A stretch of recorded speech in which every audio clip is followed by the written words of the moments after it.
ગાંધીનગર ખાતે મુખ્યમંત્રી ભૂપેન્દ્ર પટેલના અધ્યક્ષસ્થાને સંકલન સમિતિની એક મહત્વપૂર્ણ બેઠક યોજવામાં આવી હતી।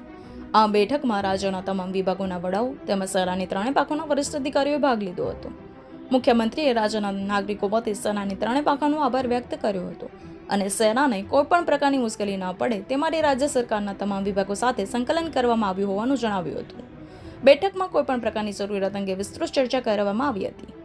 મુખ્યમંત્રી ભૂપેન્દ્ર પટેલે નાગરિકોને કોઈપણ પ્રકારની અફવાઓમાં ધ્યાન ન દોરવા કરતા સરકાર તેમજ તંત્ર દ્વારા કરવામાં આવતી સત્તાવાર જાહેરાતો પર વિશ્વાસ કરવા અપીલ કરવામાં આવી હતી।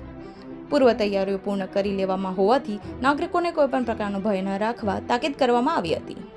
આદરણીય મુખ્યમંત્રી શ્રી ભૂપેન્દ્રભાઈ પટેલના અધ્યક્ષસ્થાને આજે સ્ટેટ ઇમરજન્સી સેન્ટર પર રાજ્યના તમામ વિભાગો, સરહદી જિલ્લાઓ, સેનાના અધિકારી, બીએસએફના અધિકારી, કોસ્ટગાર્ડ, નેવી, એરફોર્સના સૌ અધિકારીઓ જોડે એક મહત્વની સંકલન બેઠકનું આયોજન કરવામાં આવ્યું હતું અને સાથે સાથે આ તંગદિલીની પરિસ્થિતિમાં ફોર્સિસને રાજ્ય સરકાર થકી જે કંઈ કામગીરી કરવાની હોય છે તેમાં કોઈ બી પ્રકારની કોઈ કમી ના રહે તે માટે મુખ્યમંત્રીશ્રીએ આજે બધા જ વિભાગો જોડે આખું આંકલન બી લીધું અને સાથે સાથે સૌ ફોર્સિસને સંકલન દરમિયાન નાની મોટી કોઈ બી તકલીફ હોય, જે સિવિલિયન્સ તરફથી મદદની જરૂર હોય,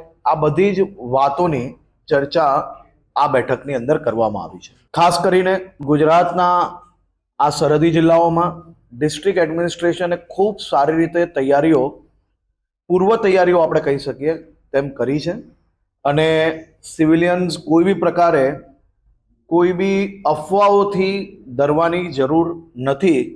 સંપૂર્ણ સાચી માહિતીઓ એ ડિસ્ટ્રિક્ટ એડમિનિસ્ટ્રેશન દ્વારા સમયાંતરે સૌ લોકોને જરૂર લાગશે ત્યારે પહેલેથી જ જણાવવામાં આવશે। આપ સૌને માત્ર એટલી વિનંતી છે કે ડિસ્ટ્રિક્ટ એડમિનિસ્ટ્રેશન દ્વારા કોઈ બી માહિતી આપવામાં આવે તો એને સંપૂર્ણપણે પાલન કરજો। આભાર।